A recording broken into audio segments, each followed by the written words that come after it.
예수님의 말씀을 되새겨 봅시다. 너희는 세상의 소금이다. 그러나 소금이 제 맛을 잃으면 무엇으로 다시 짜게 할 수 있겠느냐? 아무 쓸모가 없으니 밖에 버려져 사람들에게 짓밟힐 따름이다. 아무 쓸모가 없는 삶이란 어떤 것일까요? 소금의 역할을 다하는 삶이란 또 어떤 것일까요?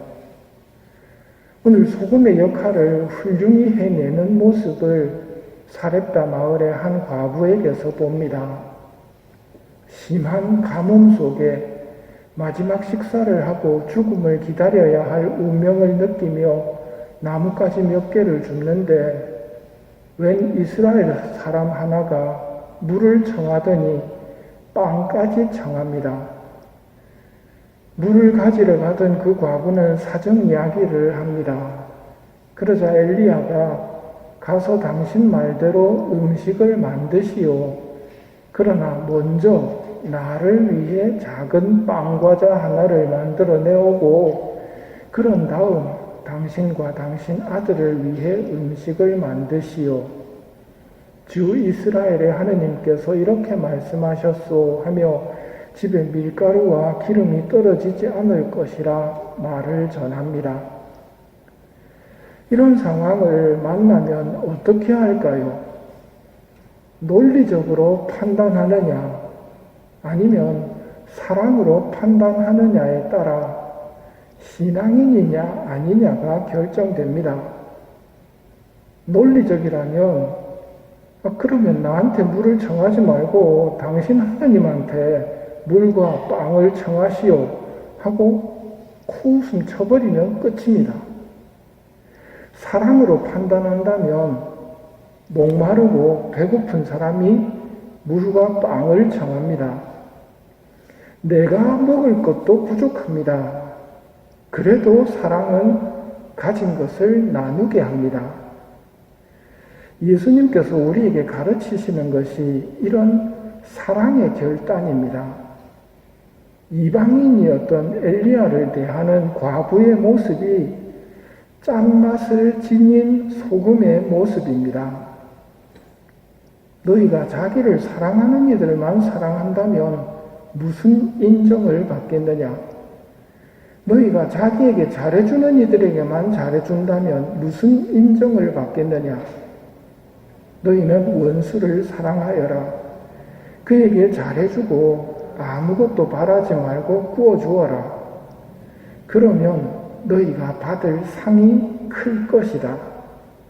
그리고 너희는 지극히 높으신 분의 자녀가 될 것이다. 그분께서는 은혜를 모르는 자들과 악한 자들에게도 인자하시기 때문이다. 너희 아버지께서 자비하신 것처럼 너희도 자비로운 사람이 되어라. 이것이 너희는 세상의 소금이라고 하시는 말씀으로도 대체될 수 있습니다. 예수님께서 가르치신 이 가르침을 우리가 제대로 산다면 세상은 점점 좋아질 것이고 논리적으로, 합리적으로 산다면 세상은 점점 썩어갈 것입니다. 세상은 논리적인 판단 속에서 손해보지 않고 사는 사람을 똑똑하다고 하지만 그렇게 똑똑한 사람이 많아질수록 세상은 썩어갑니다. 그게 우리가 추구해야 할 모습이 아님을 말해줍니다.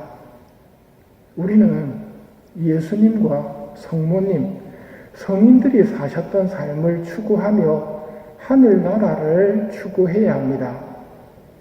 그게 짠맛을 잃지 않는 소금입니다.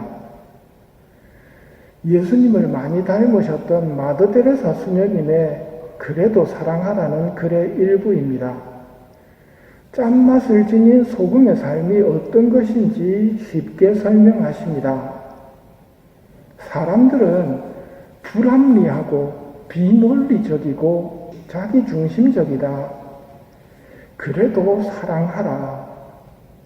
당신이 선한 일을 하면 이기적인 동기에서 하는 거라고 비난받을 것이다. 그래도 좋은 일을 하라. 당신이 성실하면 거짓된 친구들과 참된 적을 만날 것이다. 그래도 성실하라. 당신이 정직하고 솔직하면 상처받을 것이다. 그래도 정직하고 솔직하라. 사람들은 도움이 필요하면서도 도와주면 공격할지 모른다. 그래도 도와줘라. 세상에서 가장 좋은 것을 주면 당신은 발로 차일 것이다. 그래도 가진 것 중에서 가장 좋은 것을 나누어 주어라.